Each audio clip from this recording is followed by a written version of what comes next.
Kryeministri Edi Rama ishte sot prezent në Universitetin Politeknik të Tiranës, së bashku me Ministren e Infrastrukturës dhe Energjisë Belinda Balluku, për firmosjen e një marrëveshjeje mes këtij universiteti dhe kësaj ministrie. Marrëveshja lidhet me përgatitjen e studentëve përmes praktikave të paguara të punës, me qëllim aftësimin e tyre profesional, si dhe njohjen nga afër në terren me të gjitha proceset e zhvillimit të infrastrukturës. Shefi i qeverisë në fjalën e tij u shpreh se këto praktika pune dhe të tjera programe që pritet të vijnë në punë të ardhmen janë një mundësi e madhe për të ndihmuar studentët në rritjen e vizionit jashtë programit studimor.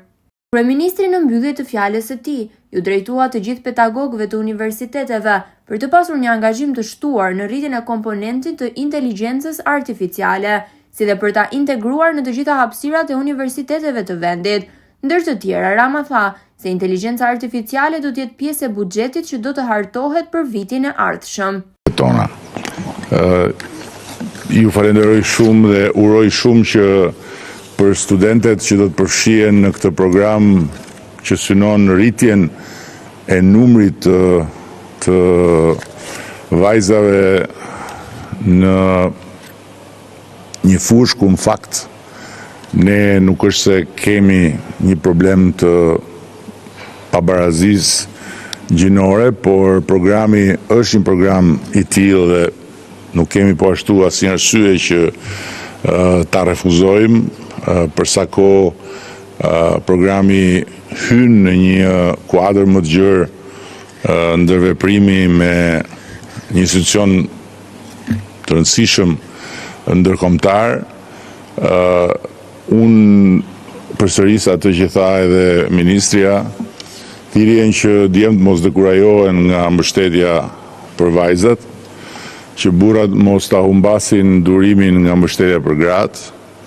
Tani më edhe koha po e provon që mbështetja për gratë dhe vajzat është investimi më i duhur dhe më i frytshëm.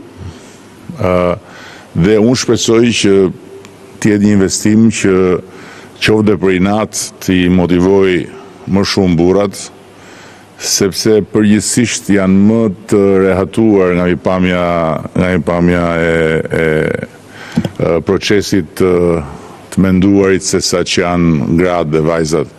Kështu që ne na duhen sa më shumë njerëz të motivuar dhe të parehatuar me veten, por në kërkim të vazhdueshëm të sprovave dhe në sfidë të vazhdueshëm me veten. Dhe në këtë aspekt, si përfaqësues i gjinisë më të dobët, më vjen keq, por duhet edhe bashkëvuajtësit burra dhe djem ta pranojnë që gratë janë më përpara se ne. Nuk kemi çfarë bëjmë tjetër përveç se me shumë dinjitet të dorëzohemi përpara këtij fakti, edhe të përpiqemi të rekuperojmë sa të mundemi, të bindur që nuk do t'i kalojmë dot asnjëherë, po të paktën të arrijmë të jemi në lartësinë e të qenit bashkëudhtar të tyre dhe t'ju rrim në krah me sa më shumë dinjitet. Shumë faleminderit.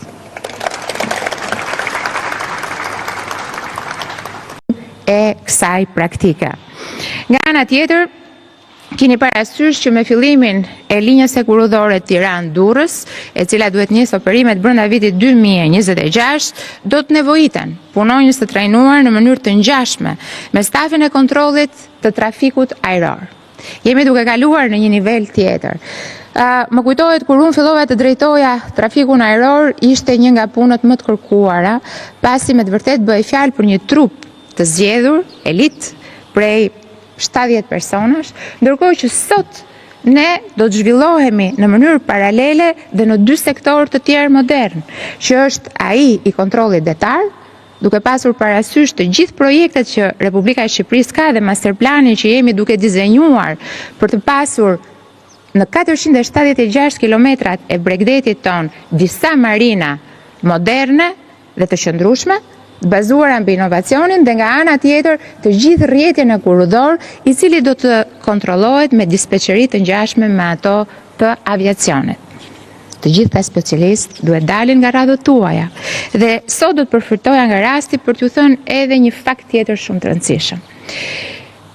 Në javën e ardhshme, pra duke nisur diku nga data 10 tetor, një nga kompanitë më të mira për sa i përket mirëmbajtjes së avionëve, do të vinë në Shqipëri për të nisur intervistat e para dhe për të rekrutuar 40 punonësit e parë, të cilët hynë në një industri të re, industria e mirëmbajtjes së avionëve.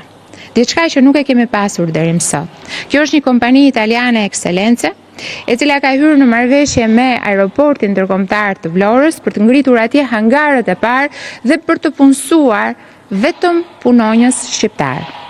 Djem dhe vajza, të cilët kanë studiuar apo janë duke studiuar në fusha të ndryshme të inxhinierisë dhe duke i dhënë një formim që ne sot nuk e kemi në kurrikulat tona, por që sigurisht po të kemi një treg në të ardhmen në bashkëpunim edhe me Universitetin Politeknik, ne do të diskutojmë se si ta kthejmë pjesën e aviacionit, avionics më saktë, por edhe pjesën e navigimit në një kurrikul permanente të këtij fakulteti.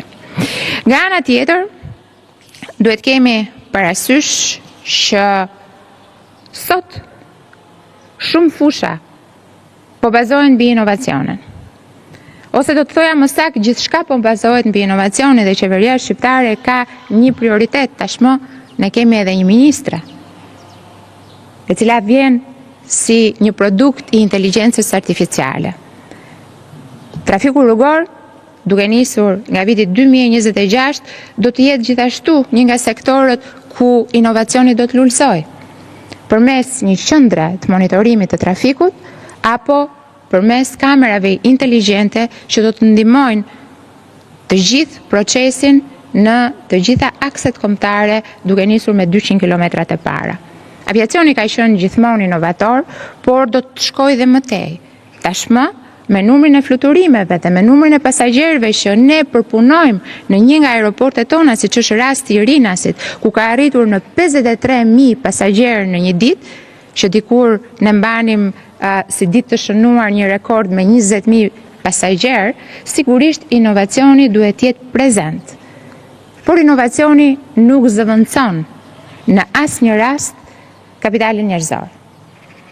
Janë dy komponent që ecin në mënyrë paralele dhe që janë po aq të rëndësishëm për zhvillimin ekonomik të vendit dhe ndaj ne jemi këtu sot dhe unë mendoj se ky është një moment i shkëlqyer për një bashkëpunim akoma të më ngushtë mes nesh. Megjithatë, unë dua të përfitoj nga rasti që të bëj një thirrje dhe mos bëjmë diskriminim gjinor. I bëj thirrje të gjithë djemve, të cilët janë në vitin e fundit duke studiuar në këtë universitet. Edhe ata që kanë përfunduar studimet, që ta aplikojnë në të gjitha ato pozicione pune që janë të shpallura pranë autoritetit rrugor shqiptar, pranë Alpetrolit, pranë OSHE-s, OST-s dhe të gjitha ndërmarrjeve të tjera që operojnë në ombrellën e Ministrisë Infrastrukturës dhe të Energjisë. Ne e kemi synim që të përthisim sa më shumë djem dhe vajza të reja në këto sektor kaq të rëndësishëm, ndaj ky memorandum sot, kjo iniciativë sot nuk duhet pengojë asnjërin nga ju që të na bashkoheni. Rritja dhe forcimi i kapitalit njerëzor nuk është vetëm një objektiv i programit ton qeverisës, por një domosdoshmëri kombëtare. Ardhmja e Shqipërisë është padyshim në duart e brezit të ri dhe ne jemi këtu për t'i dhënë atij brezi mjetet, mundësinë dhe besimin që i nevojitet për të ndërtuar një Shqipëri më të fortë, më moderne në rrugën europiane.